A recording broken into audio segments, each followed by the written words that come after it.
Alright guys, so today I'm gonna get the turbo clocked because the oil drain here is obviously like that and we want it straight up and down.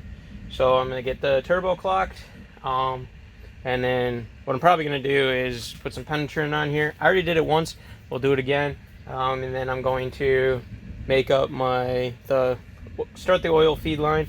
So I got my 90s. I have some really tight ones and I also have some big ones. We'll decide which one I'm gonna need here in a bit, but yeah, so and then so we're gonna do the oil drain. I don't have the oil feed, but I'm gonna probably put the oil feed into this video as well, so it'll be a different day. But yeah, so let's just go ahead and do that. And I know it's about to storm. It's kind of rolling in. I can hear it thundering. But yeah, so let's just get to it. Alright, it should be as simple as pretty much loosen up these 4 bolts and then you should be able to twist it, because the turbo's been ran. Usually if the turbo's been run it can be a pain in the ass, but we're going to just loosen up all that stuff and hope for the best. So let's do that. Well, that was simple enough. So I went ahead, loosened up all 4. Sometimes you have to take them off all the way, but this one came apart real easy. So now I just got to tighten it up with it straight up and down. So let's get that done and then we can start the oil drain. Alright, in case you're new to AN lines and you're just checking this out, so what I do, I like to use, you can wrap electrical tape, I don't really give a crap to do it, but I just use a cutoff wheel on the grinder and just cut it straight, and then your next step will be to put this guy inside of there.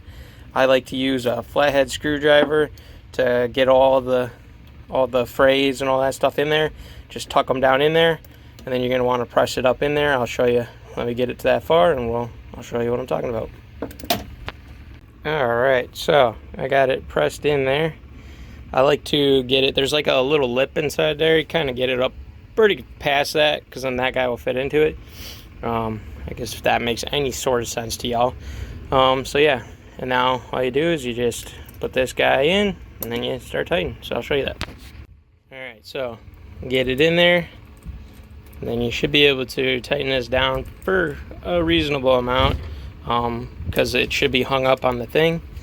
One thing to be careful to check to make sure is like that, you know, it's not pressing your hose out. And then, yeah. I guess just make sure it doesn't pull that out and then just tighten it down. We'll have to use a wrench here in a little bit, so let's do that. Okay, there it is. I mean, it's not the greatest thing always, but you know, it's better than, I don't know, having a shop, pay a shop to do it.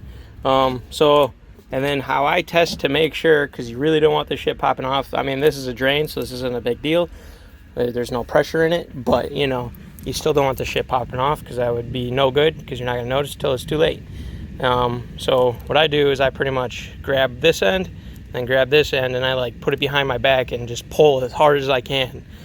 And if you feel any movement, then you should probably take it apart and redo it.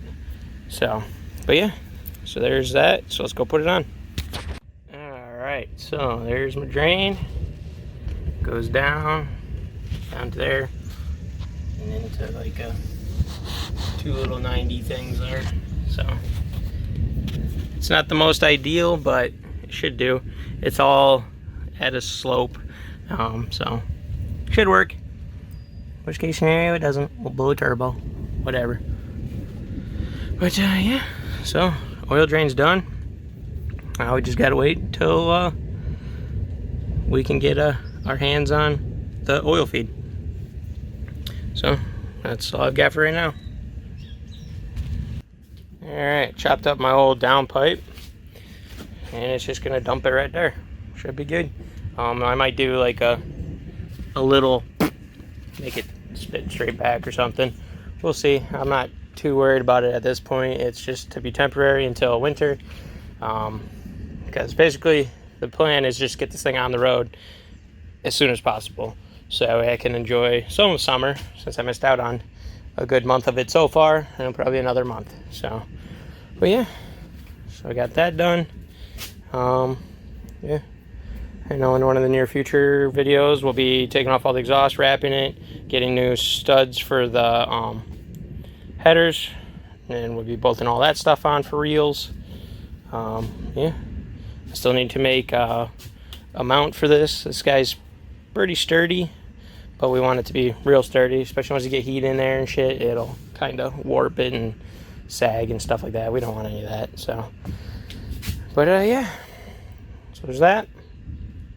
That's kind of all I've got for today. So see you in the next clip where hopefully we're making the oil feed.